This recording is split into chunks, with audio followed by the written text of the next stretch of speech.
Bonjour, bonjour. Aujourd'hui, un peu de sucré et un peu de thé très russe dans une datcha typiquement russe.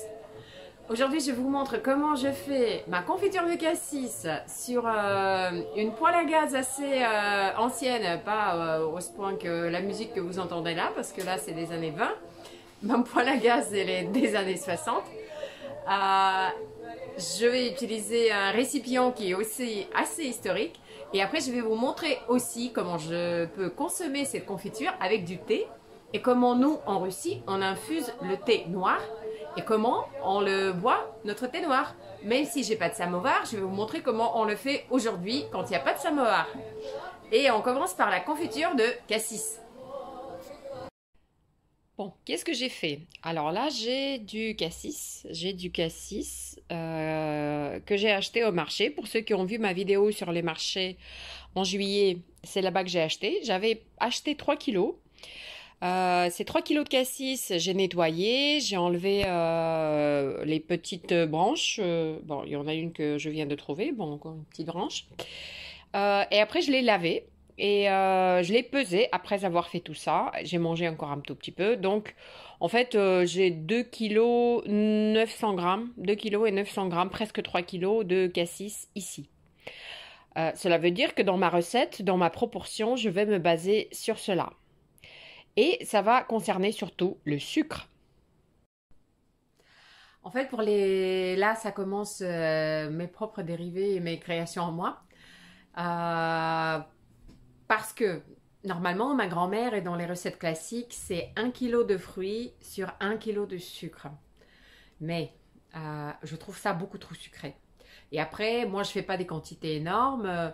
Donc, surtout que le cassis, ça se garde très très bien. Ça n'a pas de problème pour le garder. Et j'ai de la place dans mon frigo. En général, je m'organise pour la quantité que j'ai besoin jusqu'à l'été prochain, de pouvoir avoir suffisamment de place dans mon frigo pour le garder là-bas. Donc, moi, en général, qu'est-ce que je fais? Je fais moitié de dose de sucre prévue. Ça veut dire que là, puisque j'ai 2,9 kg de cassis, je vais prendre, on va dire, 1,5 kg, peut-être un petit peu plus, 1,6 kg de sucre pour ma recette. Et aussi, ma grand-mère, bien évidemment, elle utilisait le sucre blanc, mais moi, je préfère le sucre de canne, donc je vais utiliser le sucre de canne. Bon, voilà, voilà. Donc, qu'est-ce que j'ai ces deux sachets-là? Ça, c'est 2 kilos de sucre de canne. Donc, je vais peser ici la quantité que j'ai besoin. Et qu'est-ce que j'ai mis ici? D'ailleurs, il faut que je corrige parce que ça fait 3.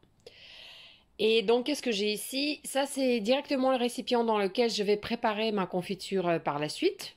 C'est un truc à l'ancienne que j'ai acheté sur une brocante. Il y en a des choses similaires que j'ai vues en France. C'est un seau, je pense. On peut appeler ça un seau. Non, pas un seau. Bon, une casserole. Non, je sais pas. Bon, dites-moi comment il faut que j'appelle ça. En cuivre. Donc, je vais verser mon sucre dedans et je vais peser 1,6 kg.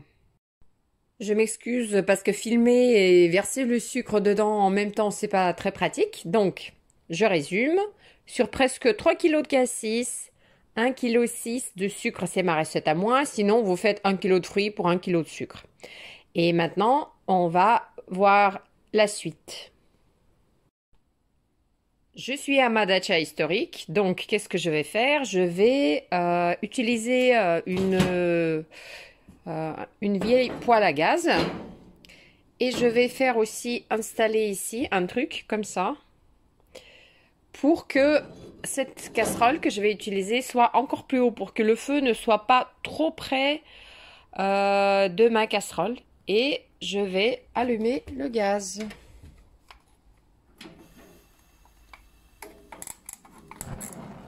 Voilà.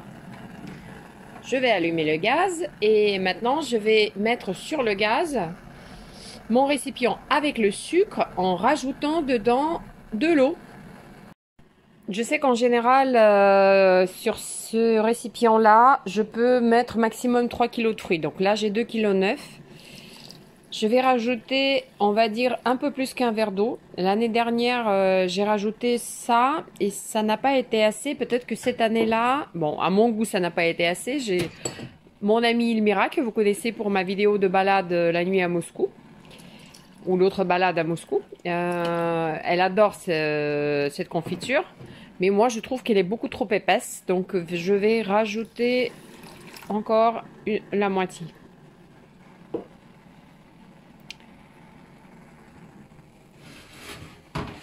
Et je vais mettre ça à chauffer. En fait, mon objectif, c'est de faire un sirop. Très simple, c'est de faire un sirop. Et je prends une cuillère en bois. On voit que cette cuillère, elle est destinée à faire les confitures. Et je vais mélanger le sucre avec de l'eau. Que ça soit pas trop sec. Et en fait, mon objectif pour ça, il faut faire peut-être le feu un peu moins grand. Voilà. Mon objectif avec ça, il faut surtout pas que ça colle. Il faut surtout pas que ça s'accroche au fond. Et qu'est-ce qu'il faut faire? Il faut voir le sucre fondre complètement dans l'eau. Il faut que le sirop, on voit plus de sucre en fait. Quand on fait ça, on ne doit plus voir ça. On devrait voir que le liquide. Je vais vous montrer quand ça va être prêt, comment c'est visuellement. Voilà. Pendant que ça se prépare, vous voyez, ça c'est en train de se préparer. Il faut bien vérifier, il faut bien mélanger. Il ne faut pas que ça se caramélise. Il faut juste que le sucre fond. Ça, c'est quelque chose de très important pour après que ça pénètre bien dans les fruits.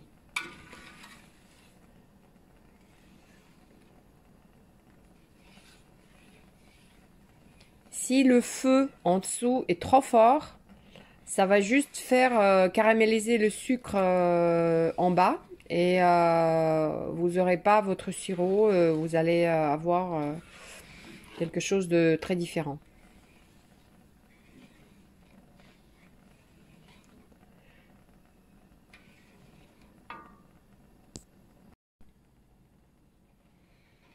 Quelques minutes après, bon peut-être 3-4 minutes je pense, on voit que la texture, elle est différente.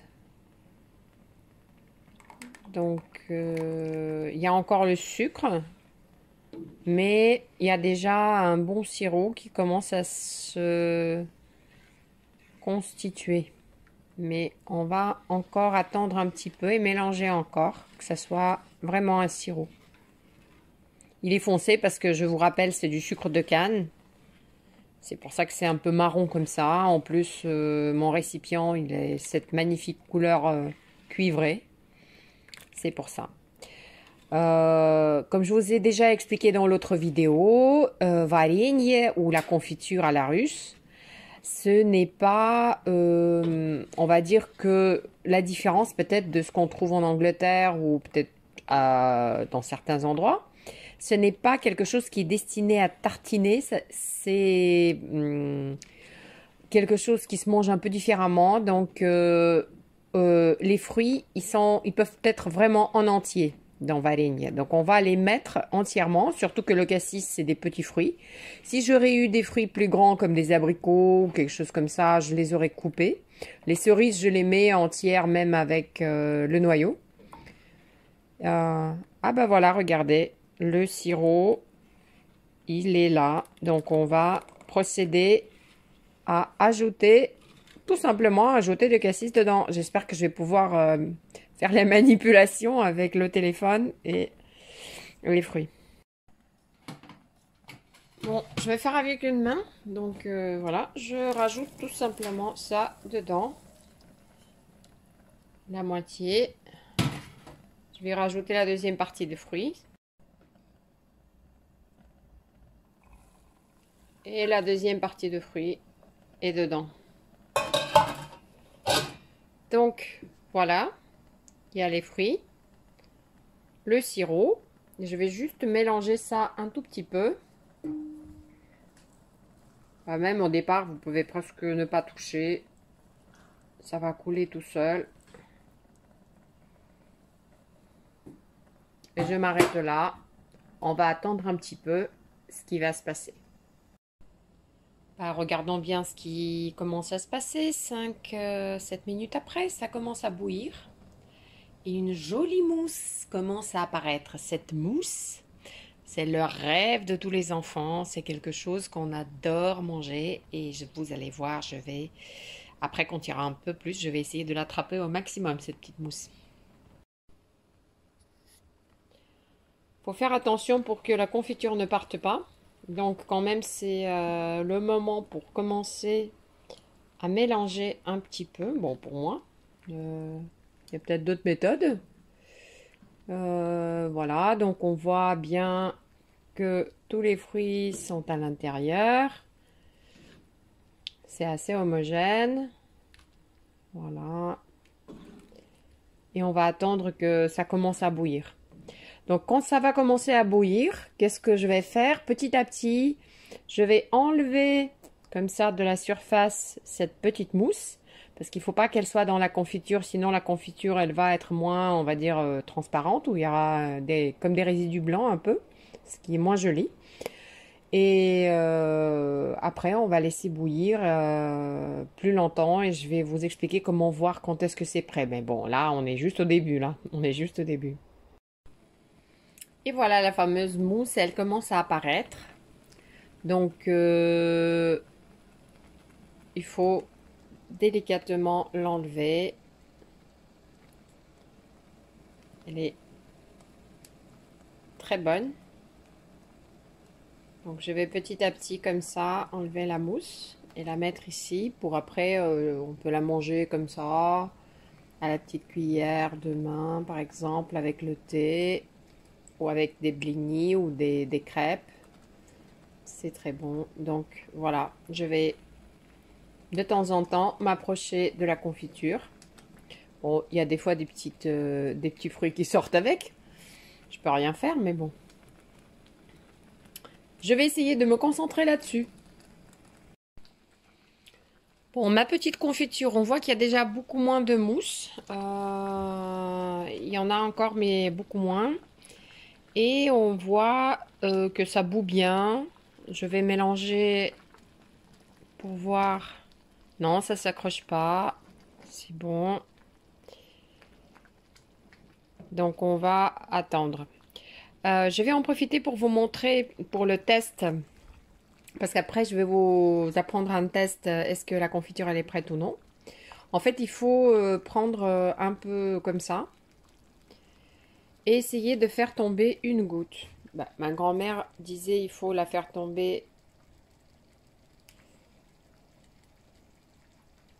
Pardon, bon voilà. Sur l'ongle. Donc là, on voit bien, on fait tomber les gouttes. Les gouttes, elles sont bien liquides. Ça se dissout. Après, vous allez voir comment ça va être quand la confiture va être prête. En fait, le truc, c'est que quand ça devient bien épais, on met cette goutte et la goutte, elle reste. La forme de la goutte reste la même. Mais vous allez voir ça tout à l'heure. Bon, les confitures, comment on les mange en général? Comme j'ai dit, on n'a pas l'habitude vraiment de les mettre sur du pain. Si, c'est possible, mais je crois que c'est un peu moins fréquent. On va les mettre, par exemple, sur des crêpes. Rouler dans une crêpe par exemple. On va manger à la cuillère avec le thé, peut-être sans rajouter du sucre dans le thé. On va même rajouter la confiture dans le thé et comme ce n'est pas une marmelade, ça va vraiment se dissoudre bien dans du thé chaud et ça va lui donner un goût magnifique. Avec le cassis par exemple, ça marche très très bien. On peut le mettre sur de la braise, sur tvorog, aussi manger avec. Donc en général, ça va être plutôt plus utilisé pour sucrer quelque chose ou pour donner à quelque chose le goût de fruits, le goût un peu plus sucré. Même dans un yaourt nature par exemple, mélanger avec ça, c'est très bon aussi. Mélanger dans du kéfir pour certains.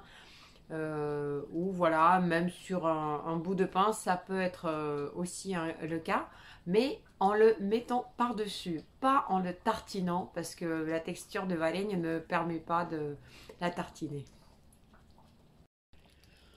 Bah, j'espère que vous voyez comment change la texture.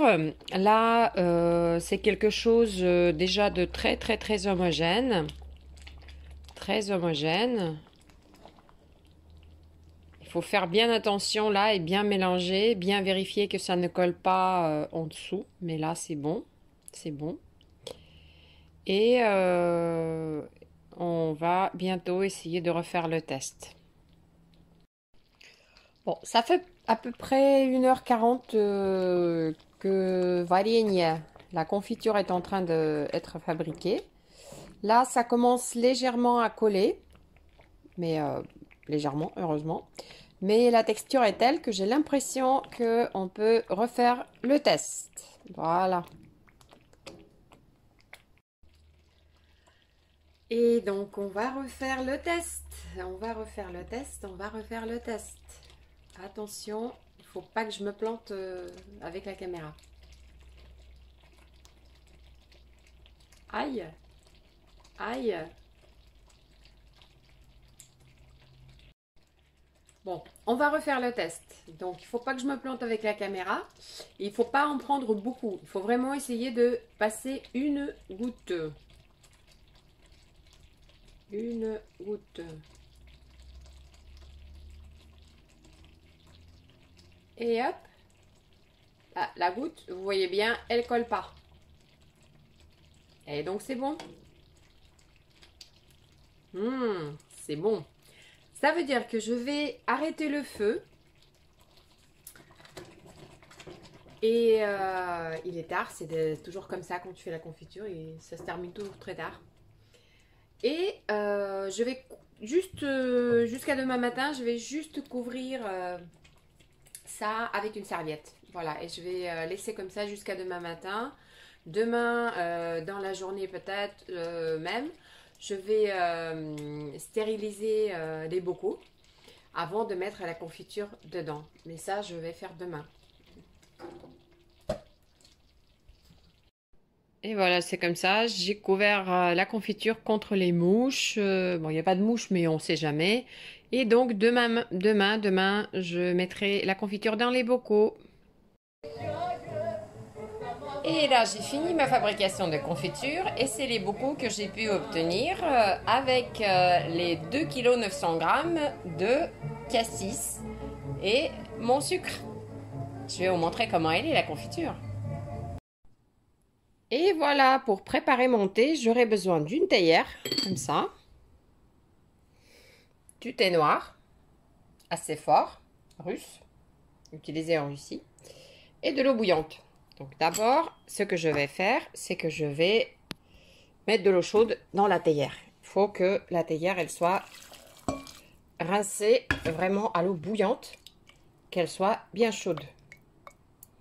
Et je vais rincer. Voilà. Maintenant, je vais rajouter du thé.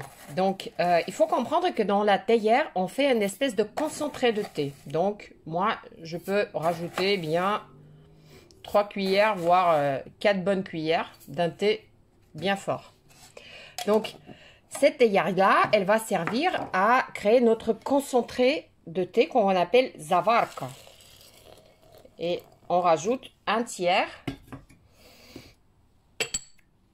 Et on laisse se reposer un petit moment, 1 minute ou 2. Voilà, donc 2 minutes après, qu'est-ce que je fais? Je rajoute encore du thé, encore de l'eau. Comme ça, j'ai la théière bien pleine. Et qu'est-ce que je vais avoir quand je vais servir mon thé? Donc là, il faut laisser le thé se reposer, que ça soit bien infusé pendant minimum 3 minutes, on va dire comme ça. Et ensuite, je vais vous montrer comment on va servir le thé. Avec cette petite théière, vous pouvez servir plusieurs tasses facilement. Pendant que mon thé est en train de s'infuser dans la théière là-bas, je vais me servir un peu de confiture parce que j'ai gardé cette petite boîte qui n'est pas vraiment pleine pour moi, pour manger. Je ne vais pas la garder jusqu'à l'hiver, attendre à l'hiver. Et vous allez voir la texture de cette confiture. On voit les petits fruits. Là, je suis contente de ma texture cette année parce que l'année dernière, c'était un peu trop épais. Et chaque personne à table, elle va avoir un petit récipient pour sa petite confiture. Voilà, donc j'en mets un peu pour moi. Encore un petit peu. Voilà. Et on pourra boire ça avec le thé. Donc, comment en Russie nous servons le thé? C'est très simple. Vous avez plusieurs personnes à table. Imaginons, chacun a sa petite tasse. Et d'abord,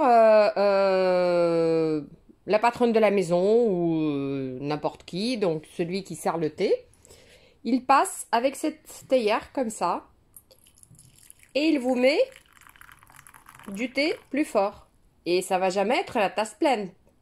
Bon là, il s'est infusé, il n'est pas encore très très fort. Mais ça peut être bien plus fort que ça. Et donc, c'est maximum un tiers. Après, chaque personne, elle peut dire si elle veut un thé plus fort ou moins fort. Et qu'est-ce qu'on fait? C'est super simple. On rajoute de l'eau bouillante. Et ce concentré-là, même quand il est froid, on continue à l'utiliser. Par exemple, demain matin, si j'ai envie d'un thé, je vais directement rajouter du thé concentré, rajouter de l'eau chaude et ça va être très bien pour boire. Et voilà, je vais boire ma petite tasse de thé. Avec une bonne confiture de cassis. Toute bonne, toute fraîche. C'est trop bon. Donc c'est comme ça qu'on fait nos thés. C'est comme ça qu'on mange dans confiture. Sinon on peut se manger, comme j'ai dit, avec des crêpes, avec un petit bout de pain, avec autre chose. Mais sinon c'est très bon. Il ne faut pas sucrer le thé. C'est juste magnifique. Voilà ma recette de confiture de cassis. Merci, à bientôt.